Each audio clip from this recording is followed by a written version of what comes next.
आज हम जिस विषय में चर्चा करने जा रहे हैं वह है सिद्ध साहित्य। आखिर सिद्ध थे कौन?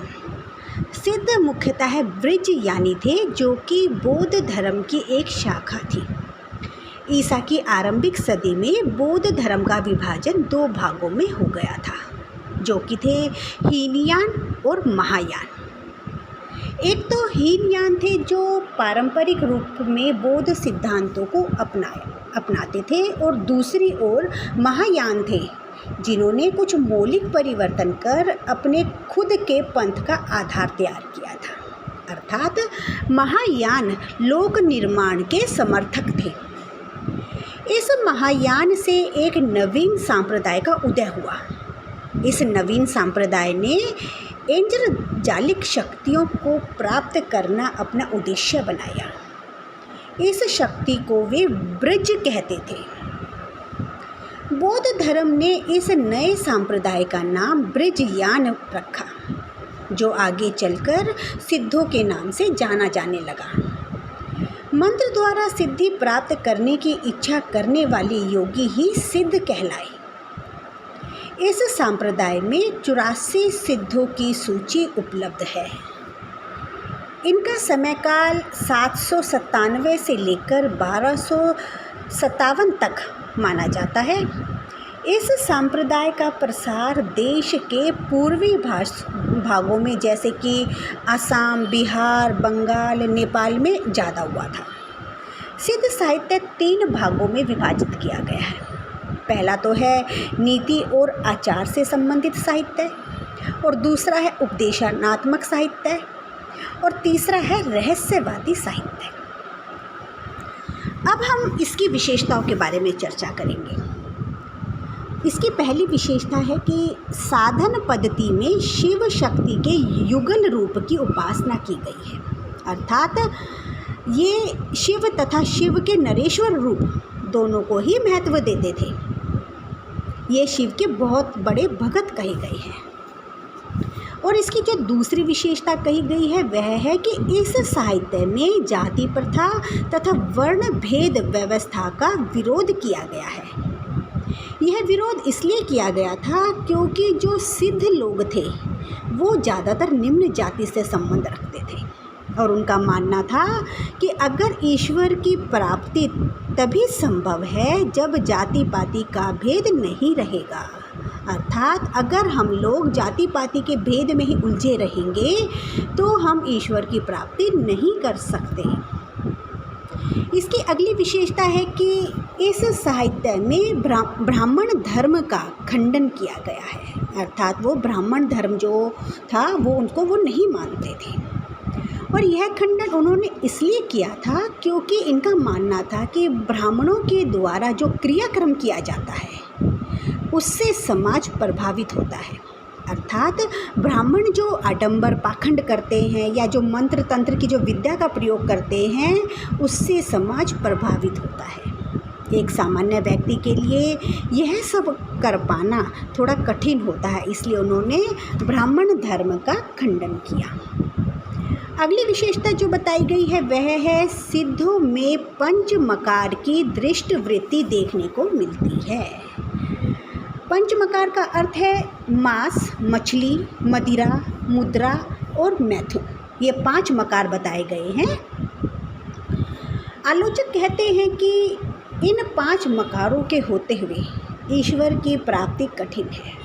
अगर सिद्धों को ईश्वर की प्राप्ति करनी है तो उन्हें इन 5 मकारों को त्यागना होगा। लेकिन सिद्ध जो थे वो इन 5 मकारों को स्वीकार करते थे, और आलोचकों ने इसका खंडन किया है। अगली विशेषता जो बताई गई है वह है तंत्र साधना पर बल देना। अर्थात इस साहित्य में जादू टोने, तंत्र मंत्र का प्रयोग इस साहित्य में भरपूर देखने को मिलता है। सिद्धों के अगर कवियों की बात की जाए तो सिद्धों में सबसे पुराने कवि सरपहा को माना जाता है। इनका कार्यकाल 8वीं सदी में माना जाता है। ये हिंदी के प्रथम कवि माने जाते हैं। सर्पा को बौद्ध धर्म की वृज्ञयान और सहजयान शाखा का प्रवर्तक भी माना जाता है। सर्पा का मूल नाम था राहुल भद्र, जाति से ये ब्राह्मण थे और राहुल सांकृत्यायन ने इन्हें हिंदी का पहला कवि होने की उपाधि दी थी। यानी कि जो ये इतने मशहूर जो लेखक रहे हैं राहुल सांकृत्यायन, इन्होंने ही इसे पहला कवि होने की उपाधि दी थी। इसकी रचना काल के विषय में सभी विद्वानों का एक मत नहीं है, अर्थात मतलब कि आज तक ये नहीं पता चल पाया कि इनका समय काल कौन सा रहा है, क्योंकि इनका कोई ठोस प्रमाण तत्व नहीं मिला है आज तक। इसके द्वारा रचित 32 ग्रंथ बताए गए हैं, जिसमें से दोहा कोश सबसे अधिक प्रसिद्ध है। इन्होंने पाखंड आडंबरों का विरोध किया है और गुरु सेवा पर अधिक बल दिया है। इनके ग्रंथों की भाषा बहुत ही सरल रही है तथा काव्यों में भावों का भी सहज प्रभाव देखने को मिलता है। अगला जो प्रमुख कवि बताया गया है वह है शरभप्पा।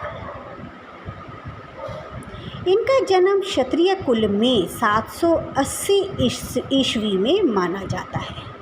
यह माना जाता है कि इन्होंने सरहपा से ज्ञान प्राप्त किया था। इनकी प्रसिद्ध पुस्तक है चर्यापद। ये माया मोह के विरोध करके सहज जीवन पर बल देते हैं और उसी को ही महामुख की प्राप्ति का मार्ग बताते हैं। इनके बाद जिस कवि का नाम आता है वह है लुइपा। यह माना जाता है कि शरभप्पा ने इन्हें अपना शिष्य बनाया था। इनकी साधना का प्रभाव देखकर उड़ीसा के तत्कालीन राजा तथा मंत्री इनके शिष्य हो गए थे। 84 सिद्धों में इनका स्थान सबसे ऊंचा माना जाता है और इनकी प्रमुख जो रचना है वह है लुइपा गीतिका। अगला कवि जिनका नाम सामने आता है वह है होमीभप्पा। मगध साम्राज्य के क्षत्रिय वंश में 840 ईस्वी में इनका जन्म माना जाता है। विरूपा ने इन्होंने दीक्षा ली थी। इसके द्वारा रचित 21 ग्रंथ बताए गए हैं, जिसमें होडिम्ब गीतिका प्रमुख बताई गई है। अगला जो नाम आता है कवि का वो है कंडप्पा। इनका जन्म 820 ईस्वी में कर्नाटक के ब्राह्मण परिवार में माना जाता है। जलंधरप्पा को इन्होंने अपना गुरु माना था। इसके द्वारा लिखे ग्रंथों की संख्या 74 है। इन्होंने अपने काव्यों में रूढ़ियों का खंडन किया है। इसके बाद जिस कवि का नाम आता है वह है कुकरीपा। इसका जन्म कपिलवस्तु के ब्राह्मण कुल में माना जाता है। इनके द्वारा रचित 16 ग्रंथ माने जाते हैं।